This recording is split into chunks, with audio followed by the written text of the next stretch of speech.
একসময় এক ছোট্ট গ্রামে অর্জুন নামে এক যুবক বাস করত। সে ছিল দয়ালু, বুদ্ধিমান এবং স্বপ্নে পরিপূর্ণ। একদিন সে তার গ্রাম ছেড়ে শহরে ভাগ্য পরীক্ষা করার সিদ্ধান্ত নিল।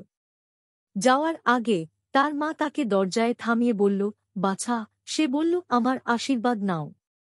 তুমি যেখানেই যাও না কেন, এটা তোমাকে রক্ষা করবে। অর্জুন হেসে তার পা ছুঁয়ে চলে গেল। শহরে অর্জুন অনেক চ্যালেঞ্জের মুখোমুখি হল। সে তার প্রথম চাকরির ইন্টারভিউতে ব্যর্থ হল, তার মানিব্যাগ হারিয়ে ফেলল এবং ঘুমানোর জায়গা পেল না। কিন্তু যখনই সে হতাশ বোধ করল, তখন সে তার মায়ের কথা মনে রাখল এবং এগিয়ে যেতে লাগল। এক রাতে ক্লান্ত এবং ক্ষুধার্ত অর্জুন রাস্তায় পড়ে থাকা এক বৃদ্ধকে সাহায্য করল। লোকটি একটি বড কোম্পানির মালিক হয়ে উঠল।